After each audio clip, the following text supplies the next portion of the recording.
ação de formação essa que, que é conduzida pelo Centro de Formação Dr. Rui Grácio, em Lagos, e foi uma parceria que a Rocha estabeleceu com com este centro de formação, ah, porque estamos a celebrar uma semana especial para a Rocha, que é a Semana dos Polinizadores, que infelizmente tivemos que cancelar a maior parte das atividades devido às condições atmosféricas, mas como esta se faz online, então esta ainda conseguimos manter e a da manhã também, em princípio, sim. Gostaria de agradecer muito a presença de todos os participantes, especialmente os oradores e muito especialmente a, a, a, ai, peço perdão, a Cristina Vieira, que que representa aqui, tem duas cadeiras, representa por um lado o ICNF, mas também o Grupo de Trabalho de Educação Ambiental para a Sustentabilidade da Agência Portuguesa do Ambiente. Portanto, muito obrigada pela presença. Na nossa sessão de abertura também tínhamos a diretora do Centro de Formação, mas a diretora do Centro de Formação, infelizmente, não conseguiu conectar-se connosco. Ela está num encontro europeu em Helsínquia e não houve mesmo possibilidade. Eu estive com ela ao telefone há pouco tempo. Ela mandou muitos cumprimentos, desejou um bom webinar a todos os participantes e correu tudo muito bem. Portanto, fica aqui os cumprimentos da Ana Cristina. Mas agora passava então a palavra à Cristina Vieira, se faz favor. Obrigada. Então, boa tarde, boa noite a todos. Parabéns por estarem aqui nesta ACD da Associação A Rocha, com a professora Paula Banza, na organização. Esta professora está em mobilidade estatutária ao abrigo de um protocolo entre os Ministérios da Educação e do Ambiente, e é ao abrigo também desse protocolo que existe o Grupo de Trabalho para a Educação Ambiental e para a Sustentabilidade, que é o chamado GTEAS, onde realmente eu represento o Instituto da Conservação da Natureza e das Florestas. Eu já pus aqui no chat um link onde podem encontrar os materiais informativos e educativos do serviço. Vão ver que não há muito sobre insetos, o que é uma grande falha, porque se pusermos de lado os micro-organismos e os fungos, os insetos são sem dúvida os reis do planeta, não só pelo número de espécies, mas também pelo número de indivíduos dentro de cada espécie. Basta pensarmos, sei lá, em termiteiras, colónias de outros insetos sociais, que realmente não há dúvida que são a maioria. Em relação à questão dos polinizadores, está sem dúvida na ordem do dia, porque são essenciais para, não só para a agricultura, mas ao fim e ao cabo para todos os ecossistemas, e são, não há dúvida, uma grande invenção da natureza. A própria lei do restauro da natureza dá um grande ênfase à questão dos polinizadores. Portanto, não vou alargar mais, porque o que importa é ouvirem especialistas desta área. Façam trabalhos com os vossos alunos, façam trabalhos com os vossos filhos. Só uma coisa, muito cuidado com os hotéis de insetos, porque nós temos visto que os que andam a fazer não são bons, pelo contrário, o que na verdade algumas pessoas andam a fazer são verdadeiros bufês para os predadores dos insetos, mas assistam a esta ACD, que vão ver que vão dar o tempo por muito bem emprego. Eu, por acaso, só tenho pensado, e antes de terminar, só tenho pensado com este temporal todo, coitados dos insetos, devem andar por aí completamente perdidos com estas chuvadas e, acima de tudo, com este vento. Mas eles lá arranjam forma de se proteger, nem que seja às vezes de uma orquídeazinha ou uma plantinha assim do género. Pronto. Dou a palavra outra vez à professora Paula Banza, a quem cumprimento, porque tem feito excelente trabalho, não só em termos de educação ambiental, mas principalmente dentro desta temática dos polinizadores. Obrigada, Paula, a palavra é tua. Obrigada eu, Cristina. Isso foram palavras muito simpáticas da tua parte. Na verdade, para além de estar a moderar aqui este painel, também sou a primeira oradora. Vou fazer uma espécie de uma introdução e também justificar um pouco. Vou tentar compartilhar a minha tela. Ok. compartilhar. Não sei se estão a conseguir ver. Não? Já está. Sim, sim, sim. Antes ainda de compartilhar, se calhar umas pequenas palavrinhas sobre mim, porque eu não sei se toda a gente me conhece. Eu sou professora de Biologia e Biologia, também sou mestre em Biologia da Conservação pela Universidade de Évora e obtive o grau de doutoramento pela mesma universidade com uma tese relacionada com polinização, Post-Fire Regeneration of Pollination Processes and Ecological Network Approach. Paralelamente a esta atividade como professora, já há muitos anos que tenho realizado trabalho de voluntariado, em primeiro lugar voluntariado com a Senhora Rocha no início. Participei em vários projetos de educação ambiental com as escolas da região e atualmente também ainda tenho outro voluntariado, que é a rede de estações de borboletas noturnas, em que faço parte da direção desta associação. Além disso, sou formadora do Centro de Formação Dr. Rui Graça em Lagos, desde 2012, e fui responsável por várias ações de formação, inclusivamente ações de formação relacionadas com insetos. Então, a ideia deste webinar surgiu porque achámos que este era um tema que poderia ser muito importante para que os docentes o integrassem nas suas atividades com os alunos. Por isso, começo por apresentar um projeto que a Rocha tem, já desde algum tempo, que tem a ver precisamente com os polinizadores.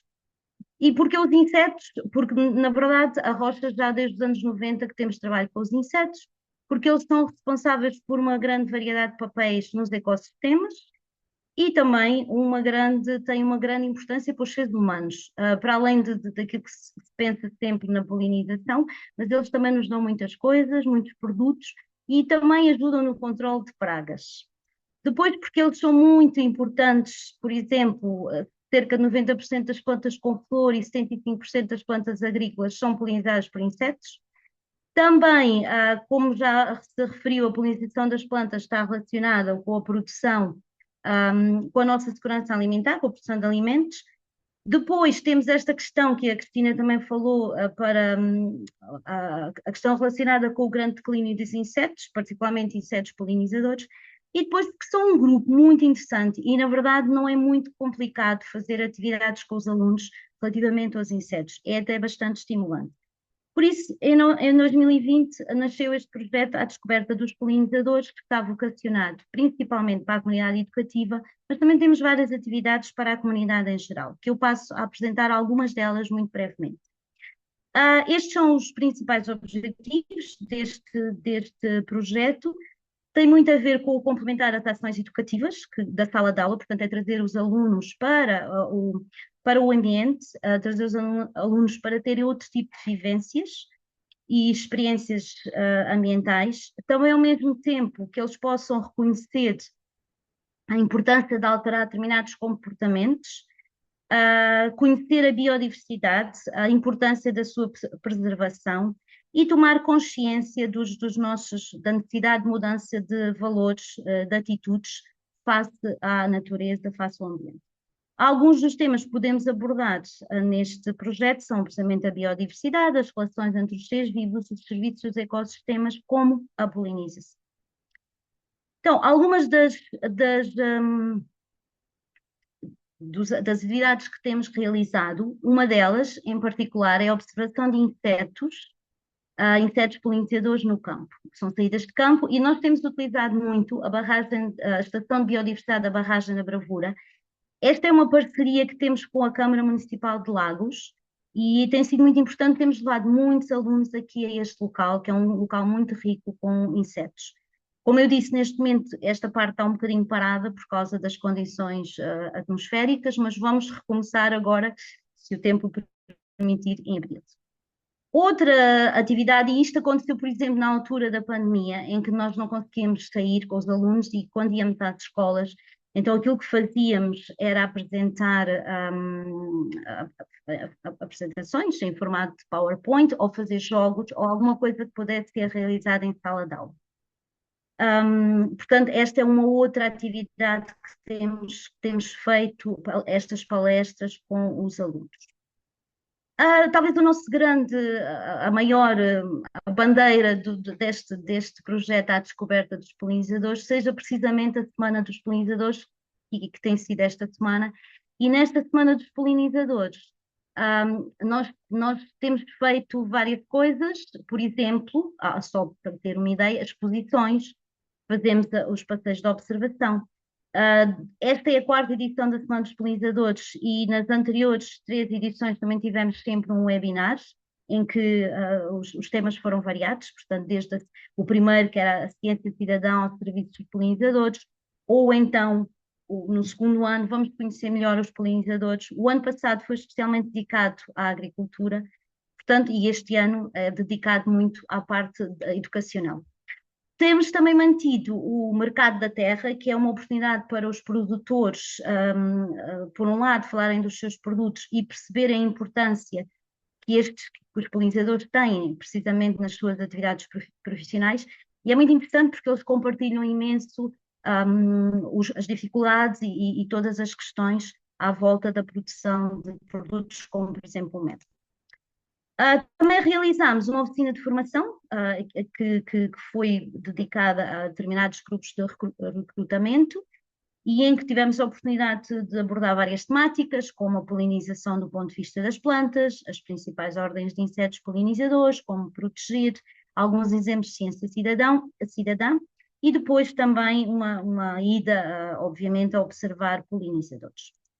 Depois eu tinha aqui um caso de estudo muito interessante que infelizmente a professora não pôde estar hoje, mas foi a professora Vera Rolo e mais um outro grupo de professores da Escola José Sobral da Mosfeira Grande, que fizeram uma atividade muito interessante que envolveram várias disciplinas, desde as ciências naturais, a educação tecnológica, a educação visual, a matemática e a físico-química. Muitas vezes nós, talvez estas disciplinas, achemos que não, se calhar não colocaríamos logo à partida como evidentes, mas a verdade é que foi um projeto muito interessante. Eles fizeram uma identificação de polinizadores, portanto, houve uma saída de campo, depois desenharam, pintaram um polinizador que selecionaram, modelaram, aplicaram o objeto que criaram e depois, para além disso, portanto, eles fizeram peças cerâmicas inspiradas na obra de Rafael Bordal Pinheiro, e no final foi tudo apresentado à escola.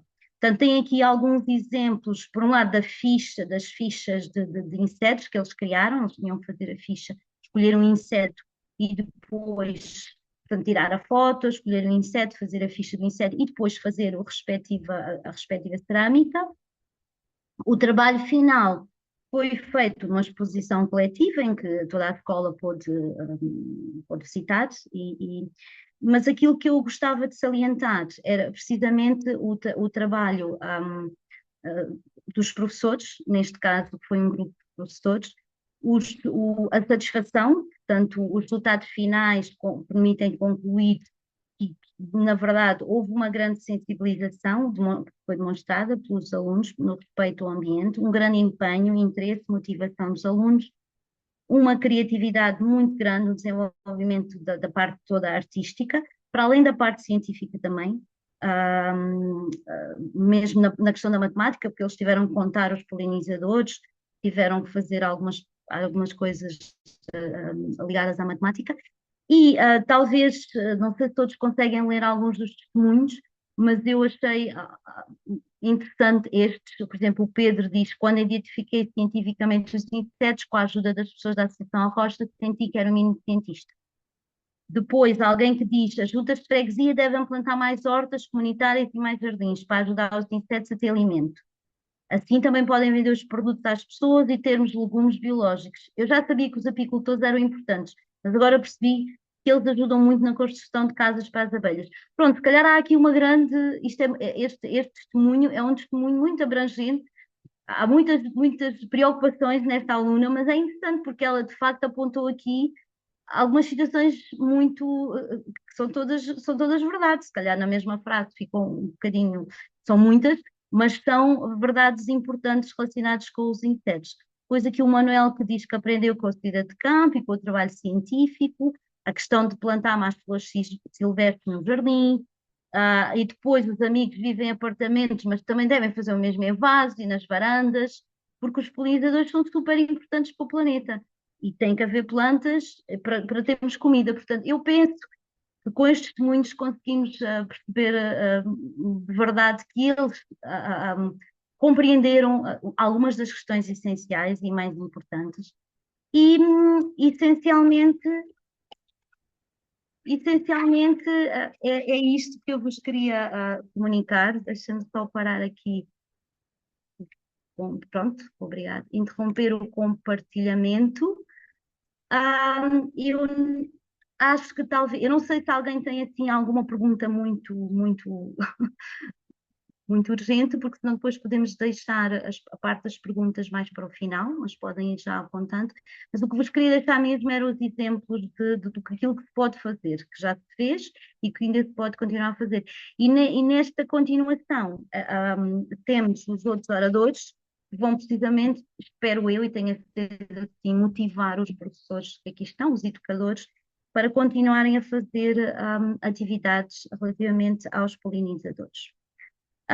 O segundo orador da noite é a Sílvia Castro, e para apresentar a Sílvia Castro é doutorada em Biologia pela Universidade de Aveiro e após 2 anos no Instituto Botânico da Academia Checa das Ciências, é atualmente professora auxiliar e investigadora do Departamento de Ciências da Vida e no Centro de Ecologia Funcional da Universidade de Coimbra, sendo co-líder do grupo de investigação Flower Lab. Desenvolve a sua investigação em áreas da biologia floral, reprodução das plantas e evolução das plantas com flor. Nos últimos 5 anos, tem estado envolvida em vários projetos com uma perspectiva aplicada, quantificando as interações planta-polinizador e serviços de polinização em ecossistemas naturais e antropizados, e testando soluções para conservar e promover os serviços de polinização em agroecossistemas. É coordenadora da Polinet, uma rede nacional para a conservação e sustentabilidade dos polinizadores e da polinização, e em conjunto com o ICNF, coordena o projeto Polinização, com a missão de desenvolver o Plano de Ação Nacional para a Conservação dos Polinizadores.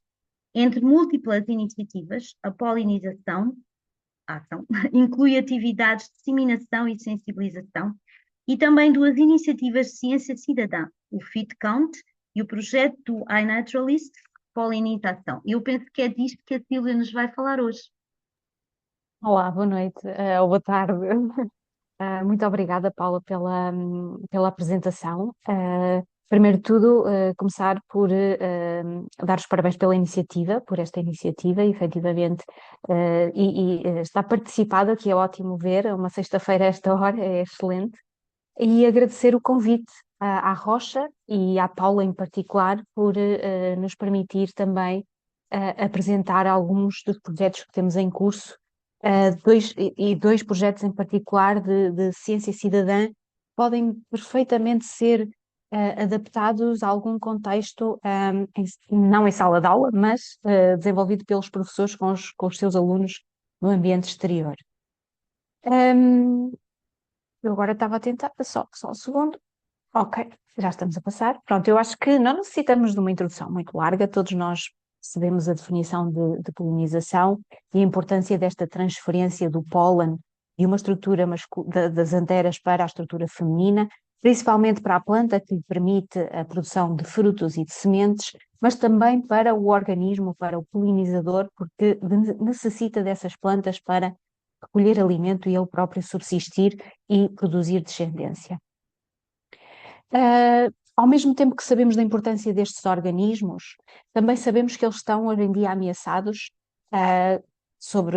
por diversos fatores, a alteração da paisagem, a utilização de agroquímicos, as alterações climáticas, todas estas pressões contribuem para que estes organismos estejam hoje em dia em declínio, comprovado a nível mundial e a nível europeu também, fazendo com que a produção agrícola e a produção de sementes das plantas silvestres efetivamente decaia, consequência desse declínio, ameaçando aquilo que é a nossa segurança alimentar, mas também a manutenção de todos os ecossistemas que nos rodeiam.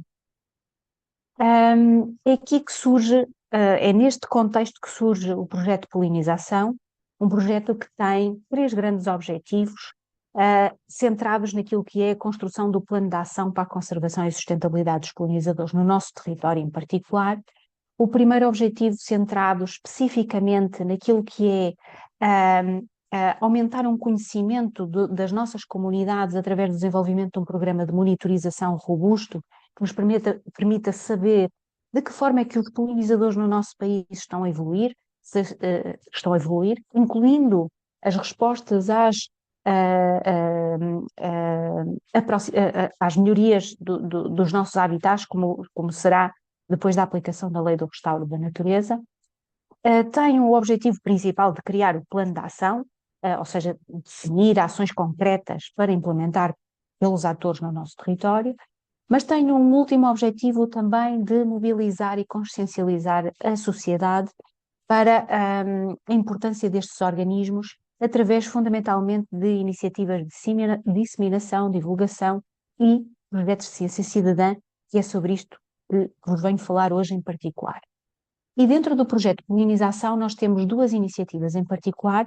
A primeira chama-se FitCount e a segunda é um projeto dentro da plataforma iNaturalist. São ambos projetos de ciência cidadã, ou seja, são os cidadãos que recolhem informação que depois é processada para a produção de resultados científicos. E começando pelo FitCount. O FitCount é uma aplicação que tem como objetivo avaliar a abundância, quantificar a abundância dos polinizadores que visitam as flores de uma determinada planta. No inglês, esta aplicação é uma aplicação que foi inicialmente desenvolvida no Reino Unido e tem vindo a ser traduzida em vários idiomas no mundo, incluindo Portugal, onde a equipa do Polinização trabalhou, que chama-se Flower Insect Timed Count. A terminologia vem daí.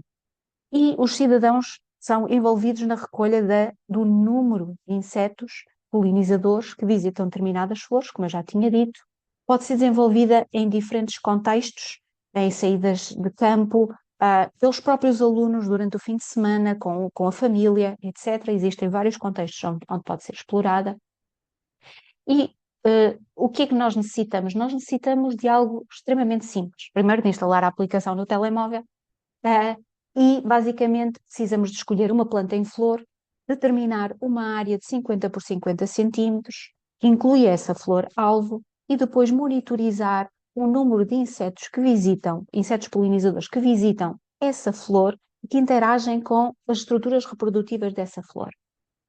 É relativamente simples, pode ser realizado durante todo o ano, pode ser realizado em qualquer local, desde que existam plantas em flor, e não tem que se preocupar porque também a aplicação ajuda a começar a reconhecer os grandes grupos de insetos polinizadores. Por isso, dentro da aplicação vão encontrar três grupos de informação, não só o grupo polinizador-alvo, que são monitorizados na aplicação, mas também as plantas-alvo, permitindo sempre a introdução de novas plantas que não existam na lista e uma lista de habitats. Entre os grupos de polinizadores-alvo temos estes que vocês conseguem ver no ecrã. Eu vou pôr só o meu ponteiro, talvez ajude aqui.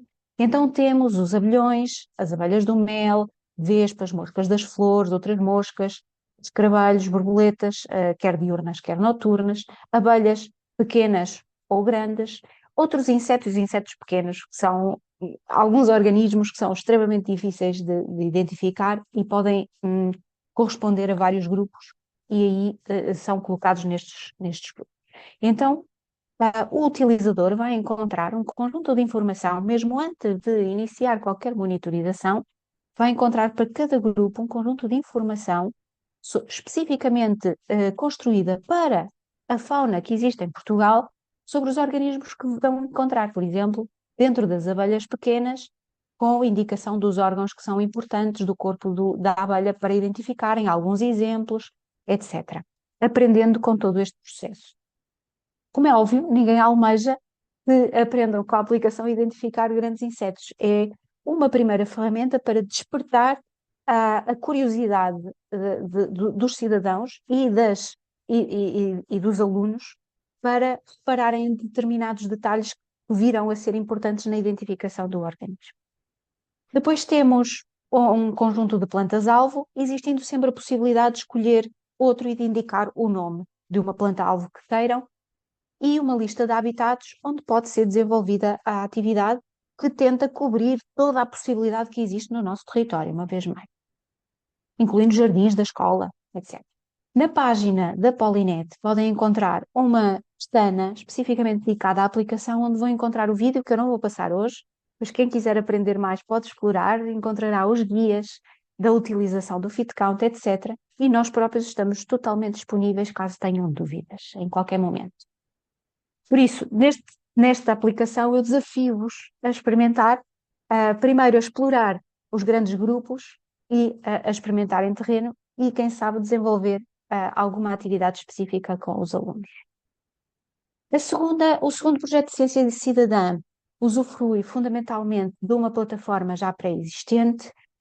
Primeiro dizer que é uma iniciativa que junta não só o projeto de polinização, mas também a Sociedade Portuguesa de Entomologia, a Sociedade Portuguesa de Botânica e a Associação Biodiversity for All, porque o próprio projeto está implementado no iNaturalist, do qual a Biodiversity for All é o nó português.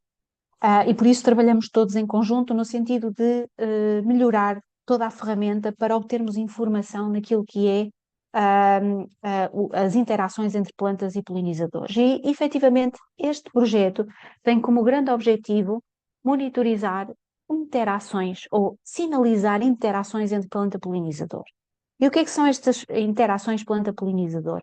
São interações nas quais o organismo está numa flor e está a tocar em partes sexuais ou nas anteras ou no estigma que nos permita sinalizá-lo como um polinizador. Eu acho que já tinha mencionado isto, ok? Peço desculpa, faltava-me um slide. Exato, temos que identificar o inseto, planta, para termos a interação, ok? Este projeto usufrui de campos de observação que estão disponíveis na própria plataforma, sendo estes Interaction Visited Flowers of, as flores visitadas de uma determinada planta, ou Interaction Flower Visited by. Isto se a primeira, se nós identificamos o inseto e neste campo podemos adicionar a planta que ele está a visitar. A segunda opção, identificamos a planta e colocamos neste campo de observação o inseto que a está a visitar. No projeto é muito mais frequente identificarem como organismo principal o inseto, porque a planta tende a ser vista como secundária nesta interação. Há uma tendência a identificar o animal primeiro. Como é que podem ajudar? Primeiro, ou como é que podem participar? É necessário aderir ao projeto. É um projeto tradicional, não é um projeto comum, como a maioria dos projetos que existe nesta plataforma, onde a contribuição diária drena diretamente para o projeto. Não, aqui é necessário aderir ao projeto. Precisamos de adicionar fotografias dos insetos em interação. Esses registros podem ser atuais ou antigos, que qualquer pessoa pode recuperar todas as imagens que tem no telefone e inserir no projeto em qualquer momento. Pode ser feito quer na aplicação móvel, quer diretamente na web, na página web do projeto, por exemplo, num PC. Existem vários tutoriais, uma vez mais, há uma pestana dentro da Polinet especificamente dedicada a este projeto, com vários tutoriais, porque dependendo do dispositivo móvel, existem pequenas nuances que são diferentes. E depois, este desafio pode ser lançado em contexto, por exemplo, de escola, mapeamento dos polinizadores que existem no nosso quintal, num jardim público. Podem ser lançados desafios aos alunos de identificarem um determinado número de polinizadores diferentes ou polinizadores de uma determinada planta. Podem ser lançados inúmeros desafios e colocá-los, fazê-los despertar para a diversidade que encontram neste grupo de organismos. Neste momento, o projeto conta com, à data de hoje, ou pelo menos às 4 horas da tarde, que foi quando eu atualizei os números, mais de 15 mil observações, que é extraordinário, em um ano e poucos meses de projeto. 1128 taxa, porque nem todos os organismos estão identificados até à espécie, dada a dificuldade de identificar os insetos até à espécie. Temos 789 contribuidores e 196 membros do projeto. Esta é a cobertura a nível nacional. E a nível de Portugal continental, conseguimos ver que precisamos ainda fazer bastante trabalho em algumas zonas. Por isso, temos que continuar a divulgar o projeto para que possamos obter mais informação em determinadas zonas do território, mas em zonas de grande densidade populacional conseguimos ter um contributo bastante significativo dos cientistas cidadãos. Temos os nossos top 5 contribuidores, em que a Rocha, na realidade, é um dos contribuidores principais deste projeto, e temos também as espécies mais vistas, as quais, na realidade, estão a ser analisadas para extrair informação sobre os polinizadores que existem em Portugal. Dito isto, lanço o desafio e, uma vez mais, podem encontrar mais informação nas páginas da Polinet, mas toda a equipa está totalmente disponível para esclarecer dúvidas que possam ter, mesmo durante o processo de exploração dos dois projetos de Ciência Cidadã, e com isso agradeço muito a vossa atenção. Obrigada, Sílvia, nós é que agradecemos muito. Não sei se já há algumas perguntas agora ou vamos deixar para mais tarde. Como considerar melhor. Sim? Se não há nada aqui, então se calhar vamos deixar para mais tarde. Vamos passar então o nosso terceiro orador, que é o Albano Soares. O Albano Soares nasceu no Porto, é um naturalista e fotógrafo da natureza, com conhecimento profundo sobre insetos, polinizadores e não só. Dedica-se à fotografia destes pequenos gigantes há mais de 20 anos, revelando-nos animais que frequentemente passam despercebidos, mas cuja importância é imensa. Há sensivelmente 15 anos, decidiu dedicar-se exclusivamente à entomologia e integra atualmente a equipa do TAGIS, Centro de Conservação das Borboletas de Portugal. Nos últimos anos trabalha principalmente com as nossas abelhas selvagens, um grupo faunístico muito diverso e pouco conhecido e por isso muito desafiante. É autor de vários artigos científicos e guias regionais, além de ser um comunicador apaixonado. Colabora regularmente com a revista Wilder e partilha o seu saber em palestras e eventos de norte a sul de Portugal, inspirando a valorização e a conservação da biodiversidade. Nós vamos tentar colocar a apresentação do Albano.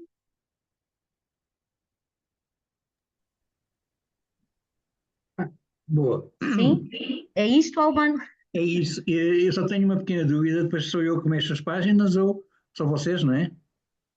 Pois teremos que, sim, terá que ser aqui, Ótimo. vais dizendo, se faz favor, porque somos nós que estamos a compartilhar. Sim. Ok. Antes de mais, eu queria agradecer à Paula e à Rocha por este convite. Queria também dar os parabéns por este tipo de iniciativas, que são sempre fantásticas. Também queria agradecer, não foi eu que escrevi esta introdução sobre mim, está muito douradinha, eu não a escreveria assim, quero já avisar. E depois eu sou muito mau em apresentações, eu gosto mais de falar. Eu aproveitei um PowerPoint que eu e a Eva tínhamos feito aqui há uns anos, algumas coisas que não estão atuais, mas eu posso atualizar verbalmente. É uma apresentação muito simples, chama-se Rede de Estações de Biodiversidade num Recurso Educativo, porque o são, e podemos começar então. Passar ao próximo. Ok, eu vou começar por explicar o que é uma estação da biodiversidade. Já falamos aqui, a Paula falou aqui numa estação da biodiversidade, que é da barragem da Bravura. Nós temos cerca de 75, e eu digo cerca de 75 porque todos os anos aparecem mais, por isso neste momento nem sequer sei ao certo quantas são, mas mais de 75 serão, menos não são, anda por aí os 75, e uma estação da biodiversidade é um percurso acessível a todos, geralmente com interesses ambientais elevados, onde depois de uma amostragem de uma época, pelo menos, ou seja, de março a setembro, são colocados no terreno, e estamos a ver aqui leitores de paisagem, com a fauna, neste caso a entomofauna, e as plantas, porque os insetos estão, e por isso que é que estamos hoje aqui a falar, muito associados às plantas, e com as plantas mais significativas que as pessoas possam ver nesses percursos. Não são, geralmente, os animais mais raros, são geralmente coisas que as pessoas possam ver, porque estas estações da biodiversidade destinam-se a toda a gente, não é? Às pessoas comuns, as pessoas que querem dar uns passeios, geralmente as plantas e os insetos que se possam mais facilmente avistar, mas que de uma certa forma caracterizem essas áreas. Podemos passar, Paula, desculpa. Aqui está um exemplo de um painel desses leitores de paisagem, em que temos aqui borboletas, lagartas e as suas plantas alimentícias.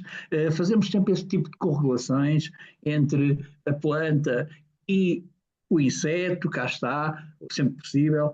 A borboleta carnaval, que as lagartas comem erva, eu que estava a tentar ver o nome comum, e eu nunca me lembro do nome comum. A Euphorbia aurinea, aquela que come a unícera, e pronto. E é este tipo de associações, é um tipo típico de um painel. Esqueci-me de dizer, geralmente são sempre 8 painéis, este é o P1, estão todos assinalados no percurso, e têm todos um tema. Este aqui é trepadeiras e borboletas, ou seja, borboletas que se alimentam daquelas trepadeiras que são típicas daquela área, daquele percurso. Podemos passar para o próximo, que é mais um exemplo. Cá está o exemplo de como as plantas invasoras podem diminuir a biodiversidade, de plantas que realmente são nativas e que por isso têm insetos associados que se alimentam delas, neste caso também borboletas. Eu lembro que o Tages começou por ser uma associação de borboletas, depois evoluiu para outras ordens de insetos. Os painéis são assim, muito informativos, muito educativos, uma linguagem acessível, de muito fácil alcance. Podemos continuar. Pronto, e aqui está o gênese desta saga, que são as estações da biodiversidade. Começou em 2010, quando nós tínhamos 10 estações da biodiversidade espalhadas pelo território nacional, e em 8 anos, aqui estamos em 2018, em 8 anos vocês podem ver que o número de estações cresceu significativamente. Tínhamos ali um grande espaço vazio no Alto Alentejo. Hoje em dia continua a ser um espaço com menos estações em Portugal, mas já tem estações lá, tem estações no distrito de Porto Alegre, tem em Aviso uma estação, tem aqui no litoral também, no litoral alentejano também já tem mais estações. No Algarve, o ano passado, inauguramos mais uma na Ribeira da Foupana, perto do Cachopo, e agora vamos inaugurar mais outra ali perto de Monchique. Todos os anos, as estações da biodiversidade são muito dinâmicas, estão sempre a aparecer.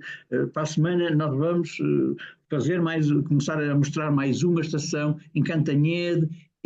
Todos os anos aparecem 3 ou 4, por isso é que eu disse aquele número, entre 70 e 75 por aí, não sei ao certo, mas realmente houve uma grande evolução e um grande esforço de amostragem. Este é, sem dúvida, o maior esforço de amostragem de insetos, digamos, pelo menos, que se alguma vez fez no país. Nunca houve tantos pontos amostrados as estações da biodiversidade são isso. Podemos seguir, mais um. 81%, eu diria que agora já 85% estão em áreas classificadas. Temos estações em sítios magníficos, como na Serra da Nogueira, na Costa Vicentina, na Praia da Amoreira, temos no Rio Estança, nos contrafortes de Monte Muro, temos também um que não está em Serpa, nos passadiços do Pulo do Lobo, temos no Rio Paiva, nos passadiços do Rio Paiva, temos estações em sítios singulares, fantásticos, que são, por eles próprios, são uma amostragem dos diversos tipos de habitats que temos em Portugal. Acho que nos faltam muito poucos, ou se é que nos falta algum. Infelizmente, não temos estações no Minho, só temos no Alto Minho, em Viana do Castelo, duas estações, mas depois não temos no Minho e do Litoral, o que para mim é uma desgraça, que eu sou do Porto e gostava que tivesse. Podemos seguir. Pronto, e essas estações são uns palcos privilegiados para montes de atividades. Hoje já falamos nisso, na barragem da Bravura. Nós fazemos montes de atividades com escolas em vários pontos, em vários municípios do país, e usamos como a parte de campo, sempre que existe uma estação da biodiversidade lá perto, nós vamos. Isto é um projeto que era o RIPAR, que ainda existe, que era convidar as pessoas a fotografar e depois partilhar os registros no Biodiversity for All, que é o nome português do iNaturalist. As estações ainda estão ainda e serão sempre parceiras do Biodiversity for All, e a ideia é que as pessoas registrem, ou seja, as amostragens na estação não se ficam limitadas ao período que nós lá vamos, de março a setembro do ano antes de fazermos a estação, mas sim seja uma coisa dinâmica e que continue a aumentar todos os anos. Esta era uma ideia fundamental e inicial das estações das EBIOS, das estações de biodiversidade. Às vezes conseguimos numas, noutras não conseguimos assim tanto, pelo menos visitadas, mas essa é a ideia. Podemos mudar também. Aqui está, partilha na Biodiversity for All, confirmação de identificação, base de dados mundial, monitorização de biodiversidade pelos cidadãos, tudo isto tem englobado na ciência cidadã. Nós já estamos nisso há uma década, podemos seguir. E aqui temos um número que já está desatualizado, que era 1955 espécies, 924 plantas, 30%. O número das espécies já quase duplicou desde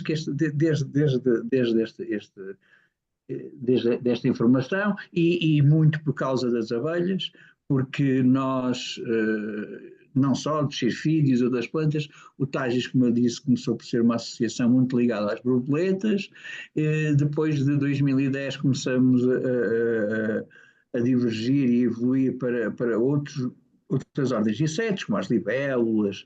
Eu trabalhei com libélulas durante muitos anos, e aqui há 5 anos atrás começamos a fazer um grande esforço para fazer a amostragem com polinizadores, principalmente com abelhas selvagens. E então, estes números estão desatualizados, mas realmente nós hoje em dia, as libélulas também já estão desatualizadas, eram 86%, já são 90%. 90% das libélulas estão dentro das estações da biodiversidade. Nós estamos aqui a olhar para umas fotografias muito bonitas de espécies muito pouco comuns de borboletas. São borboletas super localizadas. Eu não gosto de usar o termo raro é um termo que eu não gosto de utilizar, mas todas estas fotografias foram feitas em estações de biodiversidade.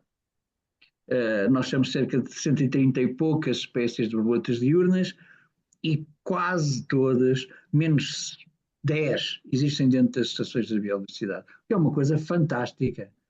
É uma coisa muito, muito, muito, muito boa. Podemos continuar.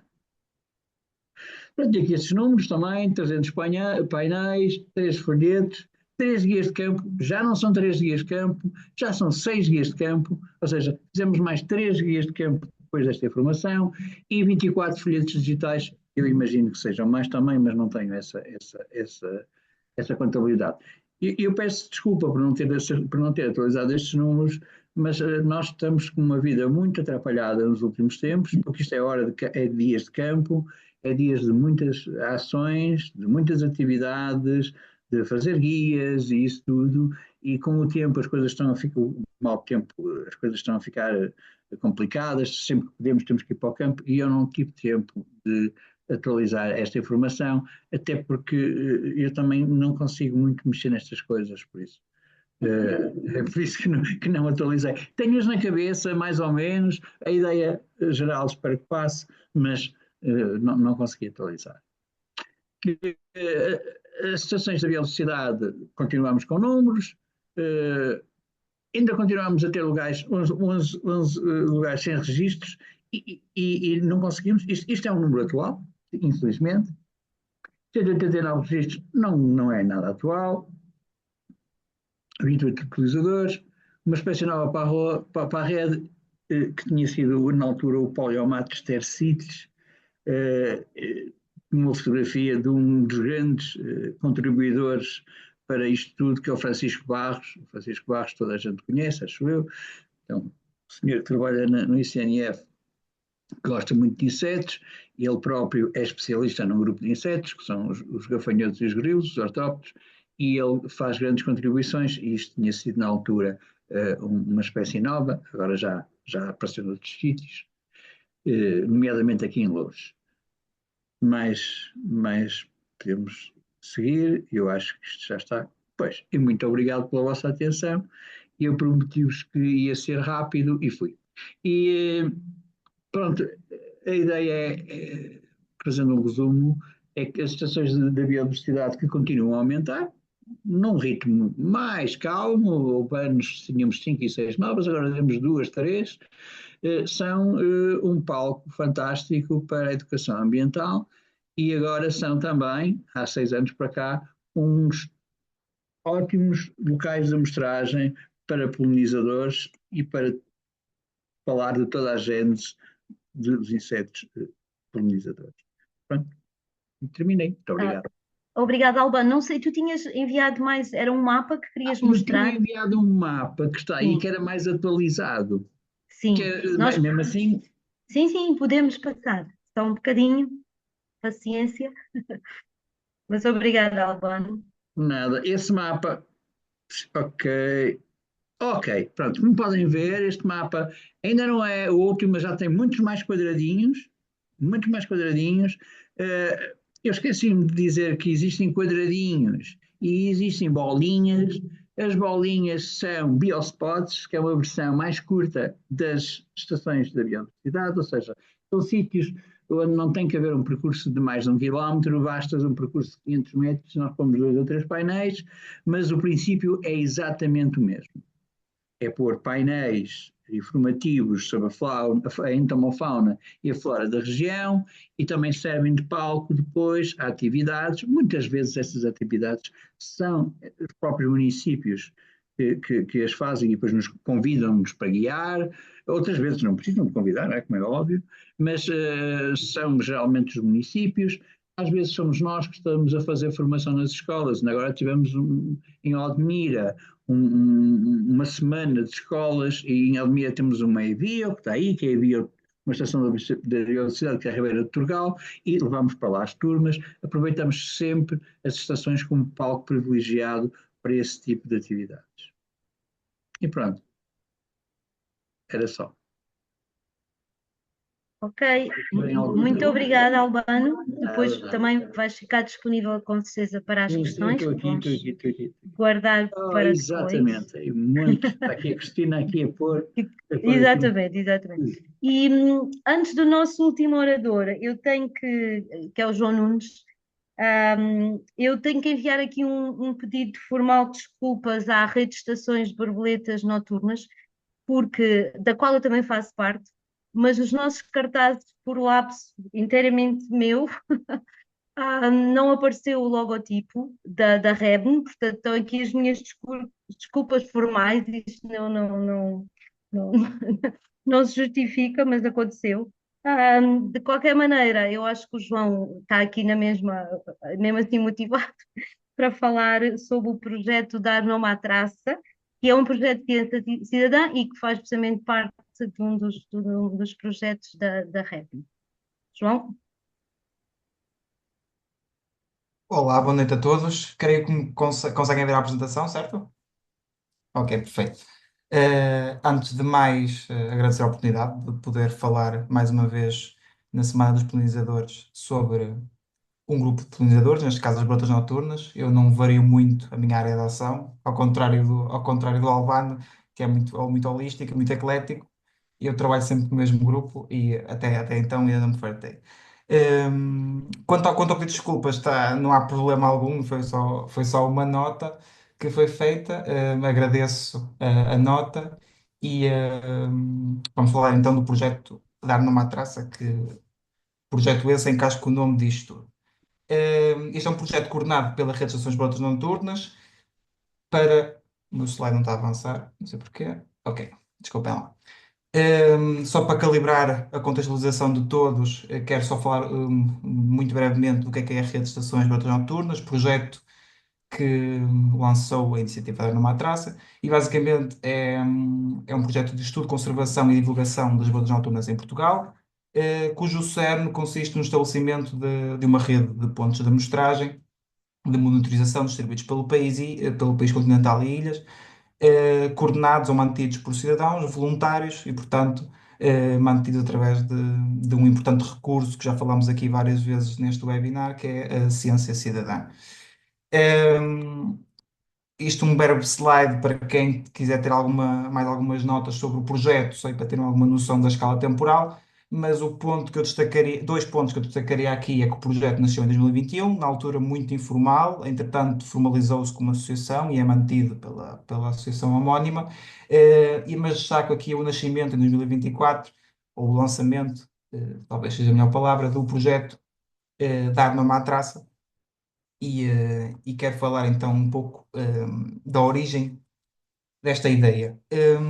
Em atividades com o público, não, pessoas que coordenam a rede e não só, várias pessoas notaram o problema entre os participantes das atividades, com o público leigo no tema, naturalmente, em referir-se às espécies que estão a observar. Isto porque para toda a gente que já participou em atividades de brotas noturnas, eu sou suspeito no tema, mas é uma atividade muito interessante no sentido em que num espaço geograficamente muito pequeno, em poucos metros quadrados, é possível observar uma diversidade espantosa de brotas noturnas e de outros seres vivos também.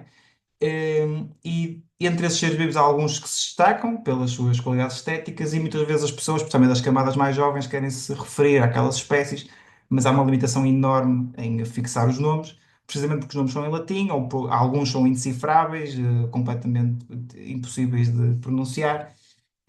E acreditamos que não conseguindo aludir a uma espécie, ou seja, o facto de uma pessoa não conseguir se referir a uma determinada espécie, que isso à partida dificulta em grande medida a empatia que essas pessoas podem ter, em particular as camadas jovens, reforço, de atingir empatia por esse grupo, por essa espécie, neste caso, por todas as brotas noturnas e demais insetos. Trabalhos recentes mostram precisamente isso, o impacto que a existência de um nome comum, de um vernáculo, pode ter na atração de interesse, não só popular, que é o interesse que eu estou aqui a falar, mas também interesse científico, que é uma questão muito, muito interessante. Projetos recentes em Portugal já notaram esta questão e propuseram a mesma solução que nós propomos, que não é muito original, que é, se não há um nome, propõe-se um nome.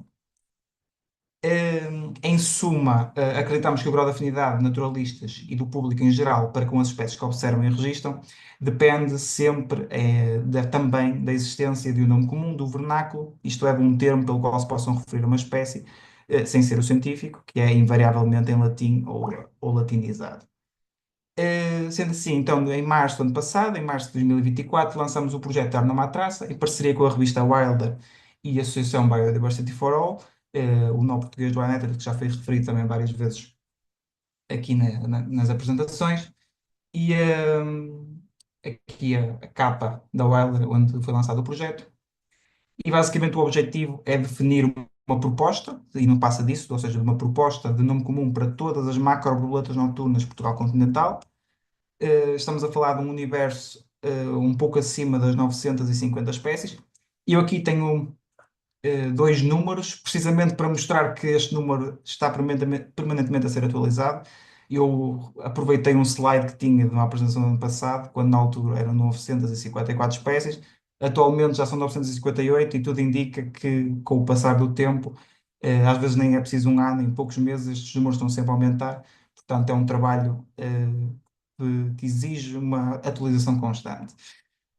Um, a vertente principal do projeto, aberta ao público, e que é amplamente divulgado nas redes sociais, foi a questão de nós, ao dar numa traça, não nos dedicarmos apenas internamente a fazer esse trabalho, mas também dar oportunidade ao público em geral, de através de desafios mensalmente colocados na revista Wilder e amplamente divulgados, de toda a gente poder propor um nome para 5 espécies divulgadas por mês, durante os 12 meses entre março do ano passado e fevereiro deste ano, totalizando 60 espécies nomeadas neste regime, cuja seleção foi, neste caso, garantida pela equipa de coordenação do Dar Não Há Traça, eh, criando assim uma forma de toda a gente poder contribuir nesta atividade que, apesar de em alguns casos poder ser penosa, e aqui faço um juízo pessoal à questão, em outros casos pode ser muito divertida porque é um esforço muito interessante o facto de nós tentarmos, com base nas características que nós propusemos e expusemos nos desafios,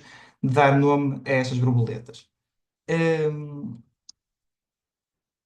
Agora que o primeiro ano do projeto terminou, e a principal tema que me traz aqui, que me também quero incluir aqui na apresentação, é precisamente os resultados de um ano de projeto, que incluiu não só esta questão da abertura ao público, de abrir essa possibilidade aos leitores da Wilder e de mais comunidade em propor vernáculos para as espécies expostas, mas também divulgar um pouco do trabalho que foi feito no back-office pela equipa de Ornoma Traça, em dar nome a outras espécies. E podem me perguntar, e esta questão é relevante, como é que foi feita esta separação? Ou seja, quais foram as espécies que foram colocadas ao público e quais as espécies que foram colocadas internamente e não abertas abertas às propostas de todos. Basicamente foi de forma a que a proposta final seja o mais harmoniosa possível. As espécies cuja representação em Portugal, ou seja, espera aí, estou-me a formular mal, desculpem.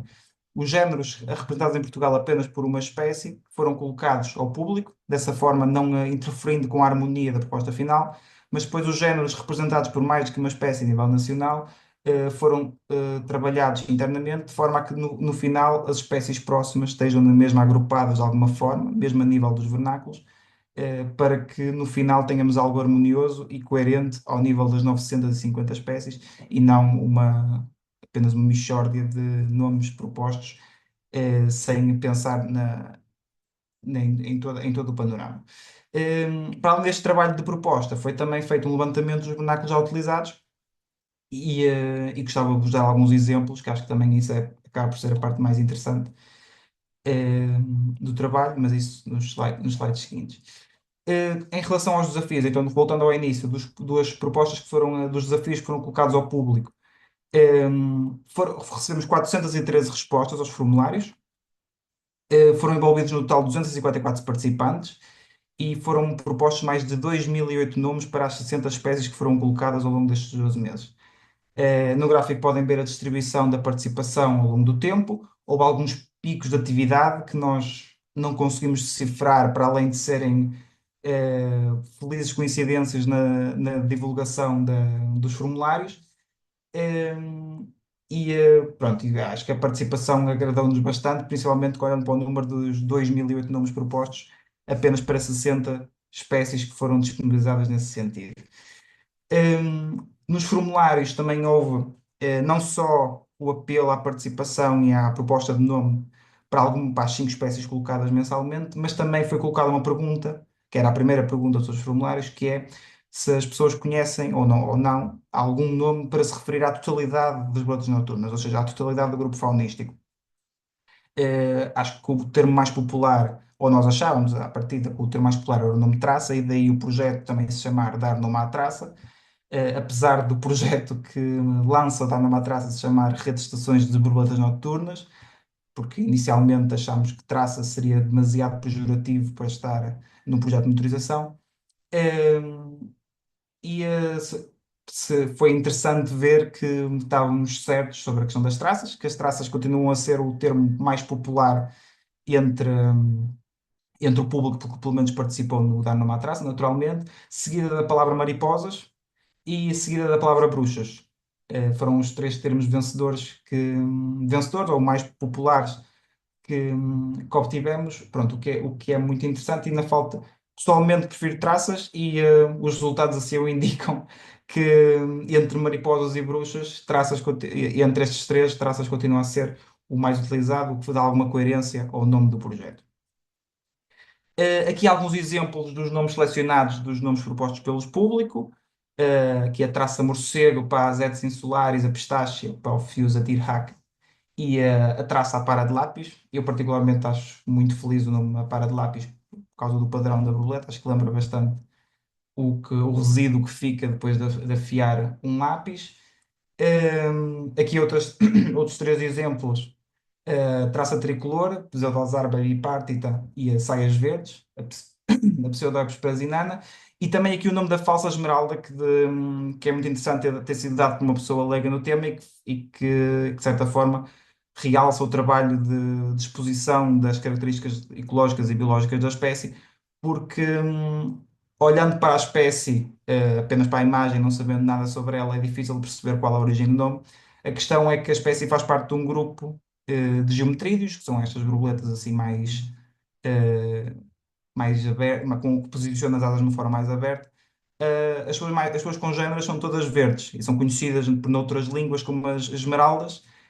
Acontece é que esta é a única entre as suas primas que não é dessa cor. Então ficou o nome de falsa esmeralda, foi o nome proposto pelo público e que selecionámos como o mais indicado para estar incluído na proposta. Paralelamente a este trabalho de seleção dos nomes propostos pelo público, foi também feito o desenvolvimento por parte da equipa da Nova Traça para outros grupos de espécies, em particular aqueles cujo género tem mais que uma espécie em Portugal, totalizando 285 espécies, já com o nome incluído na proposta, que será disponibilizada em breve na página do projeto, no site da Rede de Estações de Brotas Noturnas. Aqui há alguns exemplos desse trabalho que foi feito internamente. Por exemplo, demos o nome de auroras ao grupo das Ortósia, que é um género de noctuídeos que é tipicamente primaveril, são basicamente o primeiro género de noctuídeos sazonal a voar no ano, e então decidimos dar em honra a essa precocidade no ano da aurora, e temos aqui duas espécies, a aurora gótica, em referência ao restrito específico, e a aurorinha, por causa de ser ortósia miniosa, dado a sua reduzida envergadura e respectivo restritivo específico, ou seja, o facto de ser miniosa também nos inspirou nesse sentido. E em sentido oposto, um género também sazonal, mas que voa no período oposto, ou seja, no outono, ou seja, basicamente encerra a estação de maior atividade de borboletas noturnas em Portugal, que é em geral entre finais de fevereiro e meados de novembro. São as aporófilas, que nós nomeamos de melancolias, e aqui dois exemplos da melancolia negra e melancolia grisalha. Por fim, e como último exemplo, o género em nomes, que são um género de geometrídeos que tem assim, uma posição muito furtiva, assim, e muito típica também, que nós nomeamos de guerreiras. E aqui dois exemplos, haverá mais, o género tem mais espécies em Portugal, mas selecionei estes dois, que é a guerreira das florestas e a guerreira dos amieiros. A dos amieiros é relativamente fácil de perceber, a espécie chama-se Endomus alniaria, em honra ao Alnus glutinosa, a sua espécie, a sua planta hospedeira, que é o amieiro, e depois Endomus orusária, que na falta de uma planta à qual possamos associar, tendo em conta que a espécie é polífaga na fase de larvar, associamos a um habitat, que é as florestas, que é um habitat preferencial da espécie, em particular de florestas caducifólias. Pronto, olhando para os números, então tivemos 60 espécies nomeadas pelo público, 225 pela equipa da Ana Matraça, e depois do levantamento dos vernáculos já utilizados, foram encontrados vernáculos para 74 espécies, das quais 15 nós propusemos uma alternativa, e já vou dar um exemplo da alternativa, e 5 foram incluídos na proposta, ou seja, de 15 mais 5, 20, apenas 20 dos 74 para já foram analisados, os outros 50 ainda estão em análise, portanto ainda não estão incluídos na proposta final, nem foram reavaliados ou foi proposta uma alternativa.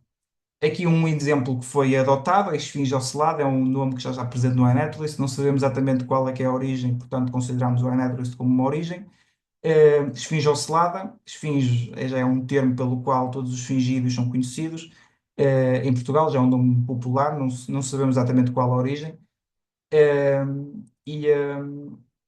Melhor, podemos supor, mas não sabemos quem foi a primeira pessoa a propor esse nome. Pronto, e acho que achamos o facto de ter ocelos nas asas anteriores é bastante característico, portanto, adotou-se o nome da proposta. Mas depois aqui apenas um exemplo de uma espécie que consideramos melhor propor numa alternativa, uma espécie que já não é nada, estava como trifólio, eh, sem mais nada, se não era bolota trifólio, nem traça trifólio, ou seja, era apenas trifólio, nós pusemos traça lanuda menor, de forma a que haja alguma coerência na proposta, porque há mais espécies parecidas com esta e do mesmo género, por exemplo, há traça lanuda maior e há outras, e então aqui apenas um exemplo de uma proposta alternativa. Por fim, e falando então dos resultados deste primeiro ano de projeto, eles serão publicados muito brevemente na revista Wilder. A tabela com toda a proposta já feita, e há um trabalho ainda em desenvolvimento, será também disponibilizada na página do Dar na Matraça, no site da Rede de Estações de Brotas Noturnas. Todos os nomes propostos pela equipa da Ana Traças estarão incluídos com uma breve justificação do nome, ou seja, todos os nomes têm uma justificação, à exceção daqueles que foram propostos pelo público, que foram apenas selecionados entre os nomes que nos chegaram. O levantamento dos nomes já em circulação inclui sempre a fonte onde o encontramos. Pronto, e da minha parte, e falta, claro, naturalmente o agradecimento à espetacular equipa que trabalha em Dar Numa à Traça, em particular a mim e à Paula, e à Catarina e à Isabel, também da Rocha. E, claro, a todos os demais participantes que tiraram um pouco do seu tempo ao longo destes 12 meses para Dar Numa à Traça.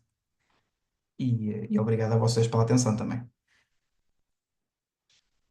Obrigada, João. E eu cometi mais um erro que foi não te apresentar, mas vou-te apresentar no fim. Olha, a mim também Não, não, faltou não, vou, esse vou ler o que eu detalhe. tenho aqui sobre ti, porque eu não sei se as pessoas te conhecem. Pois, Então é exatamente. assim, João Nunes, 25 anos, Valongo, Portugal, mestre em Engenharia Biológica pela Faculdade de Engenharia da Universidade do Porto. Atualmente exerce funções de consultor em Engenharia Ambiental e em Estudos de Levantamento de Biodiversidade. É coordenador do Projeto Nacional de Monitorização de Borboletas Noturnas, REBN, e vice-presidente da associação homónima. Conta já com vários artigos e livros publicados no tema. Foi autor do primeiro livro vermelho dos invertebrados de Portugal continental. Obrigada, João, e eu peço desculpa que isto devia ter sido no início. Ok, então, feitas as apresentações pelos oradores, eu espero que ainda temos tempo, temos algum tempo, podemos aproveitar para colocar questões. Não sei se as pessoas já têm algumas no chat, porque se não houver também podem, por isso simplesmente não somos muitos, levantar a mão para poderem participar e colocar as vossas questões a qualquer um dos oradores. Temos o debate, então, bora. Sim, Manuela? Tem que desligar. Já vi. Eu há bocadinho, boa tarde, antes de mais, boa noite. Boa tarde. Eu sou docente em Chaves, portanto, estamos a cobrir Portugal de leste a leste. E sou da Faculdade de Ciências de Lisboa, mas tenho sempre trabalhado aqui em Chaves. E neste momento estou aqui como diretora de um curso de jardinagem, de um curso profissional de jardinagem e espaços verdes. Ora, como a jardinagem tem tudo a ver com insetos, borboletas, plantinhas, florzinhas, etc., achei que iria ser uma mais-valia a minha participação para depois poder envolver os meus meninos e os meus colegas, e de facto veio bem contra daquilo que eu estava, que eram as minhas expectativas, que, portanto, que eu estava à espera.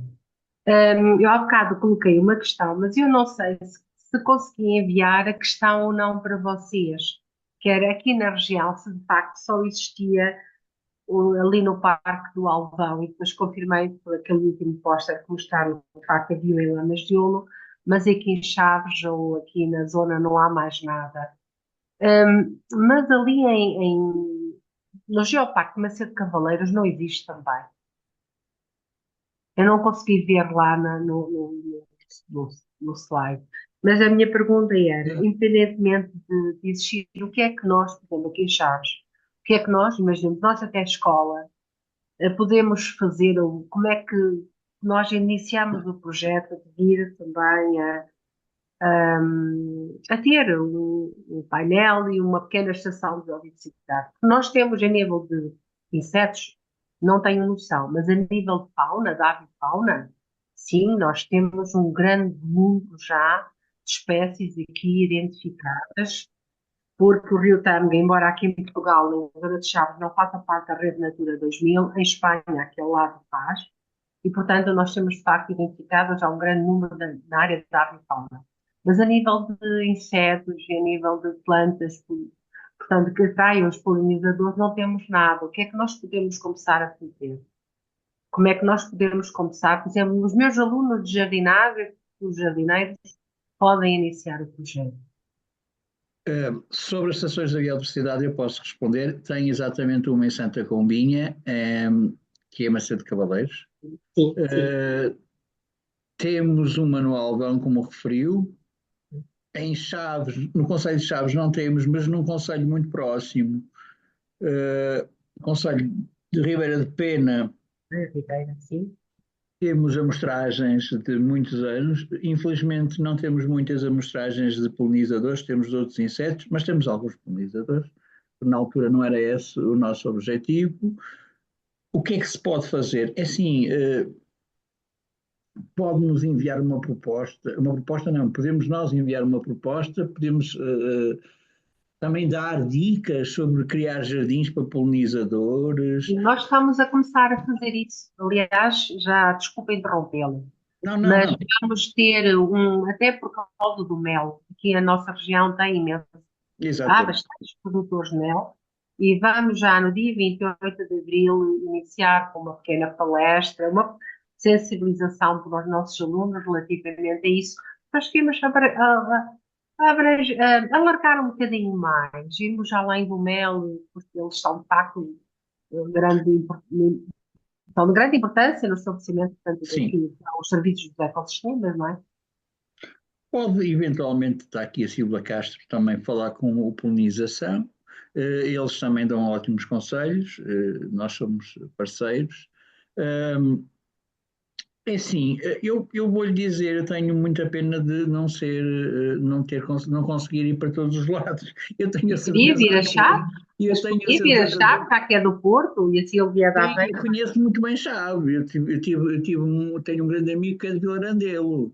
Eu conheço muito, eu conheço muito E eu vivo da estrada que vai para Vilarandelo. dele, sim, eu conheço muito bem Chaves. Infelizmente não conheço as abelhas de Chaves, isso é que eu queria conhecer e, e não conheço.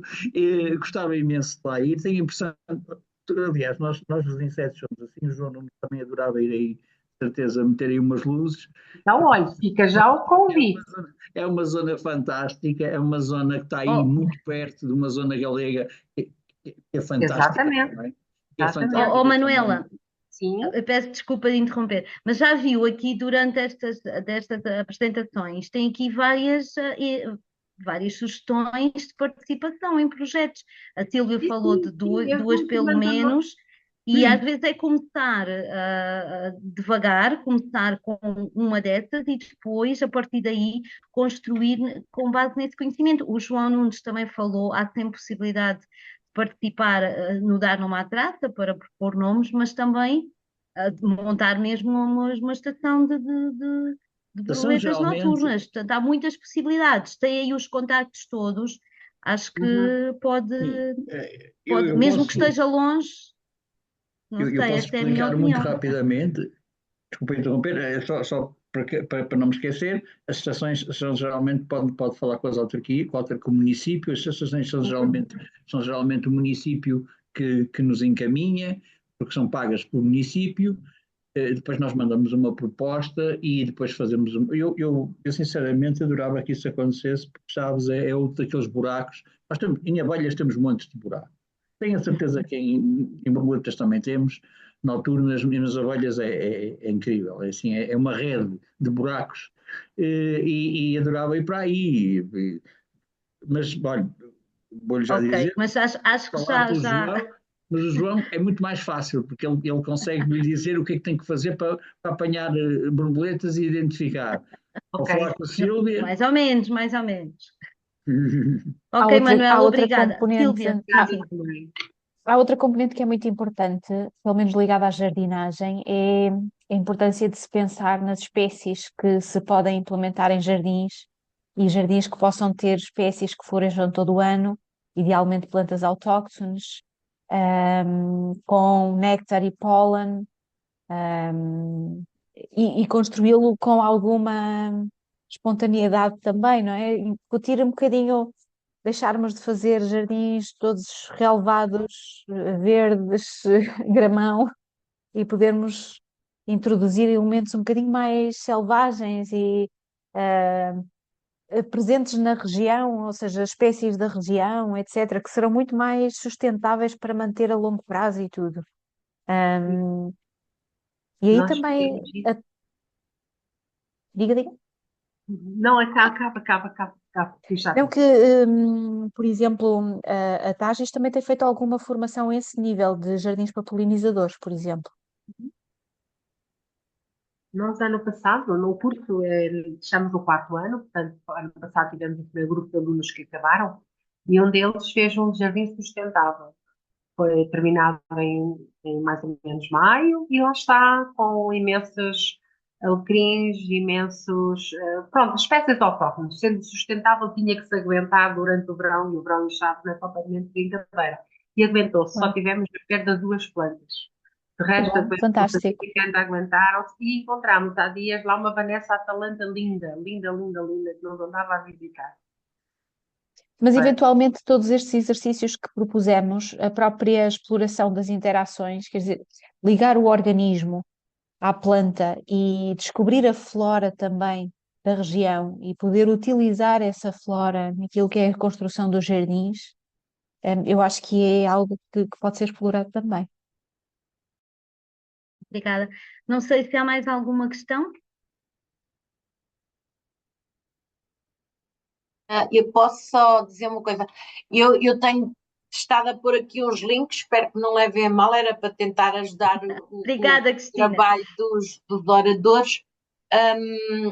Chamar a atenção às vezes às escolas que fazem bioblitzes para tentar descobrir a biodiversidade local que tem nos seus espaços verdes.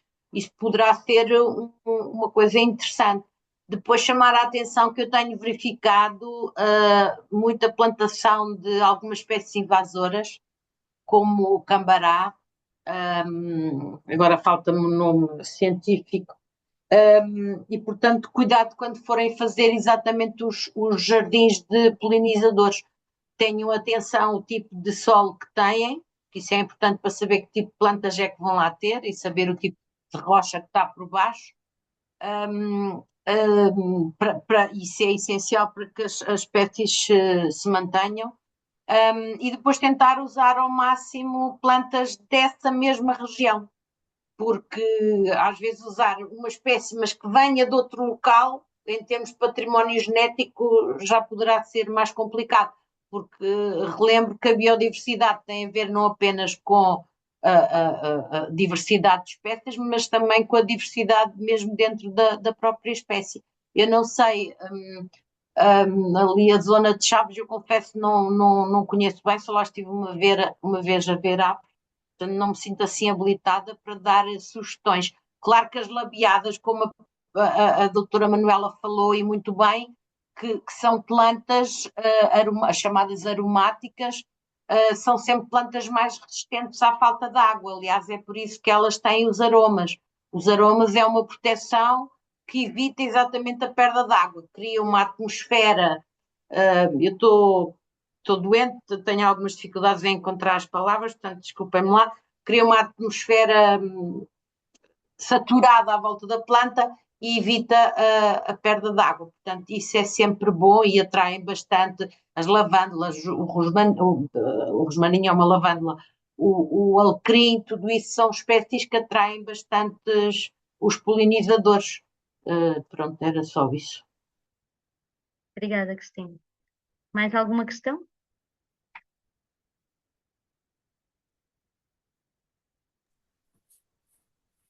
Boa noite, Paula. Olá, Sandra. Olá, boa noite. Eu queria colocar uma questão à doutora Cristina Vieira. Ela começou por falar dos hotéis de insetos. Nós na escola, não sou eu, porque este ano não estou a dar oitavos anos, mas o meu colega este ano está a fazer hotéis de insetos com os alunos do oitavo ano e ninhos para aves. E gostaria que também me ajudasse aqui na construção dos hotéis de insetos. Já começou por dizer, de facto, muitos dos hotéis de insetos que estão a ser feitos não são realmente os ideais. Inclusive, há alguns, por exemplo, algumas sugestões que tenho visto, por exemplo, no site da Academia Ciência Viva, que têm erros. O que lhe aconselho a fazer é o seguinte: eu estou doente, não estou ao serviço, estou aqui hoje, prometi à professora Paula Banza que estaria e pronto, mas faça o seguinte: manda um mail, já tem o hotel feito. Eles já fizeram alguns, sim. Pronto, então tire fotografias e mande para DCNB, D?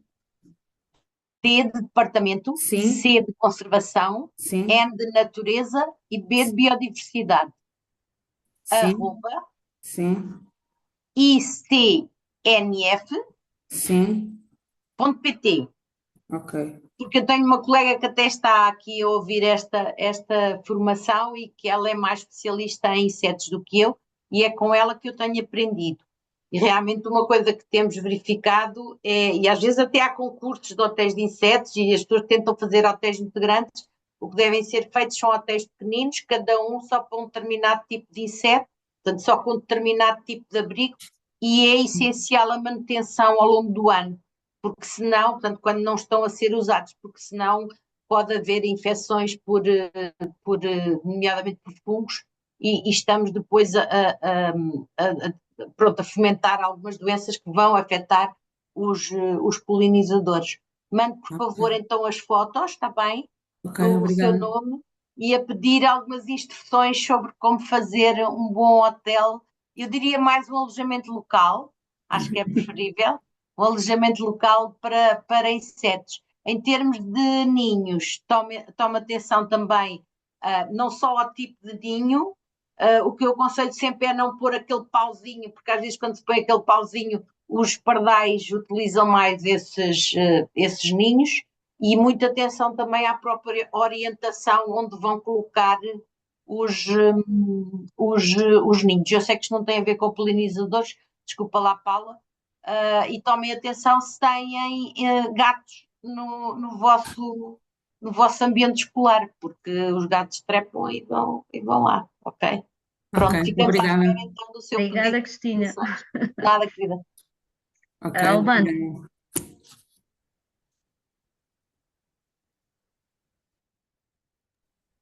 Sobre os chamados hotéis de insetos.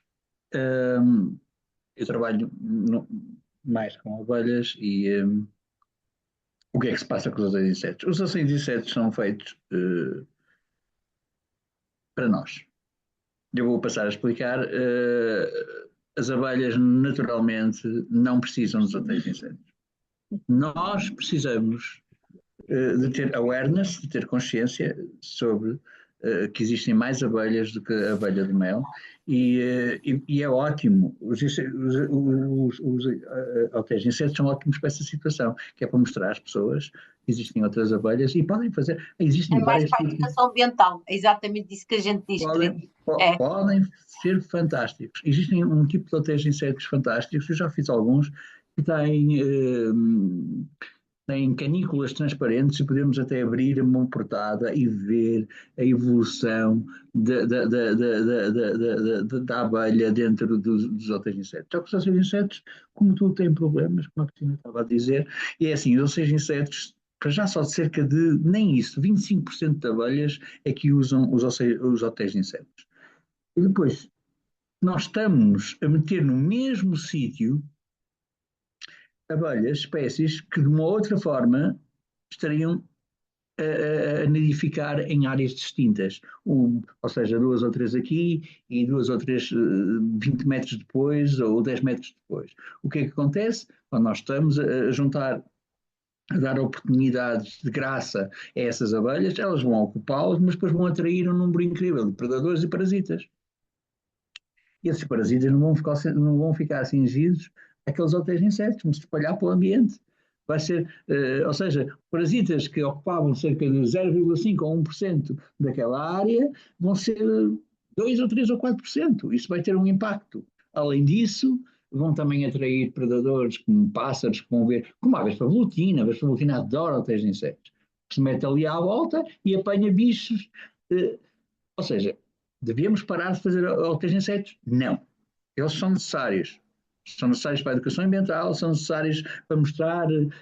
Eu não digo que num quintal, num terraço em Lisboa, as abelhas não precisam mesmo de um hotel de insetos, mas pronto, normalmente não necessitam.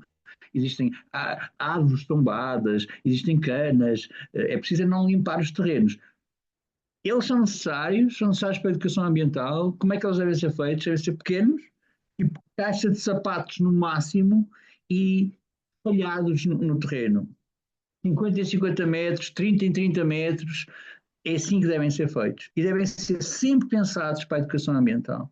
Devem ser sempre pensados de maneira que possam ser visitados pelas pessoas, que é essa a função deles. A função deles é nós termos consciência que existem outro tipo de abelhas. Eu estou a falar porque os outros insetos são muitas vezes, e grande parte das vezes, ocupados por abelhas selvagens. Hotéis de insetos deviam se chamar, no meu ver, hotéis para abelhas. É quase assim. Ou vespas, porque também há vespas que ocupam. O resto dos insetos ocupam, mas não ocupam muito. Pronto, e essa é a minha visão e a visão de muita gente sobre os oceanos de insetos. Agora, grandes estruturas, já vi estruturas com mais de 2 metros de altura, estruturas enormes, que depois ficam lá sem manutenção nenhuma. No ano seguinte, aquelas canas não são limpas. Isso não está a fazer bem nenhum às comunidades de abelhas da região, porque está a torná-las vulneráveis a doenças, a predadores e a parasitas. Pronto, mas os hotéis de insetos são ótimos para a educação ambiental e para nós termos consciência. Os miúdos adoram, eu tenho experiências fantásticas com miúdos.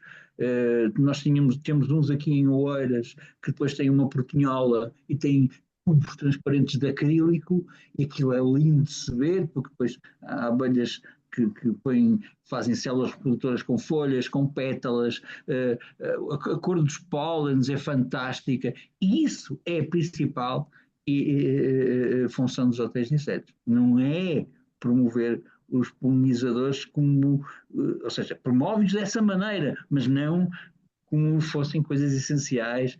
Se querem realmente atrair polinizadores, não cortem a vegetação espontânea muitas vezes, não tirem os ramos que caem tantas vezes, ou então moderem esse tipo de comportamento.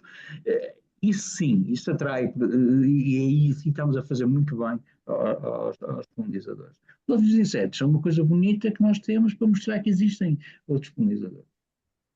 Obrigada, Albano.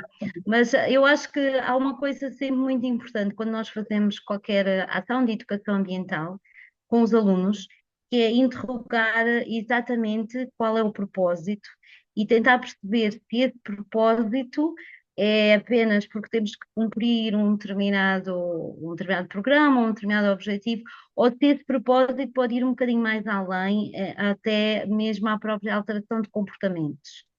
E, por exemplo, a minha opinião é que é muito importante sensibilizar os professores e animá-los a fazer alguns projetos que tenham depois um impacto um pouco maior, como os projetos que foram apresentados aqui esta noite. Porque são projetos se calhar não vemos muito, e é como o Albano diz, se calhar não vemos aquilo tão bonito, as cores, e não vemos acontecer, mas são projetos que depois têm um significado muito grande em termos da conservação dos polinizadores. E também, se calhar, seria importante nas escolas ter esse tipo de projetos. Não, obviamente, não acabar com uns, mas tentar ter esse tipo de projetos também. Projetos que tenham um significado que às vezes não se vê logo, mas que possam ter um impacto muito grande e que os alunos desde o início percebam esse impacto. E é também muito interessante, porque se formos para fora das escolas, e esse é o nosso exemplo aqui na Rocha, e se levarmos os alunos, nós vemos coisas incríveis, espetaculares. Nós, muitos dos passeios que fizemos, utilizámos, é verdade, as estações de biodiversidade, mas muitos deles fomos só às escolas e a locais junto das escolas que tinham muitas flores e vimos imensa coisa, extraordinários. E acho que tem um outro significado, porque eles estão a ver, estão a ver a acontecer mesmo ali ao pé deles. Portanto, é importante termos esta noção. Eu não sei, se calhar nós temos que terminar porque eu tenho que, não sei se estão alguns professores que fazem parte da ação de curta duração e que nós supostamente deveríamos continuar amanhã. Eu pediria, por favor, que não saíssem desta reunião. Portanto, ainda temos de ter alguma conversa com esses professores. Mas se houver alguma pergunta assim importante que podemos colocar, senão damos por encerrado o webinar. Eu, Há mais alguma questão? eu posso só dizer uma coisa, eu ia pedir-vos para não fazerem as chamadas armadilhas para a Vespa asiática, porque aquilo que nós estamos a ver é que toda a gente anda a fazer armadilhas, mas não são para a Vespa asiática, são para atrair polinizadores que morrem lá às centenas. Portanto, essa é uma moda também que Cuidado. está a criar agora e é uma daquelas mostras de que de boas intenções está o inferno cheio. Portanto, às vezes queremos ajudar a biodiversidade e estamos a fazer pior. Portanto, pedia-vos para não fazerem isso, está bem? Porque as Obrigada, armadilhas Cristina. são específicas e, portanto, para pararem com isso. Só se constroem armadilhas quando a Proteção Civil manda pôr e por determinadas condições, ok? Ok. Obrigada, Cristina. Eu também aproveito para agradecer muito à Cristina e aos restantes oradores, à Sílvia, ao Albano e ao João.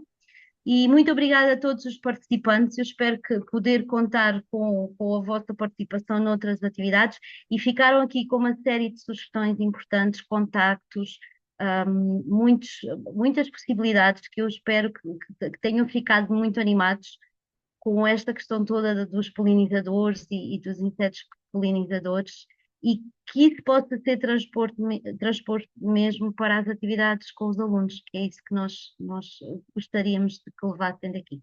Muito obrigada e boa noite, e peço então hoje às pessoas que estão na ACT para ficarem um pouco mais, por favor. Obrigada.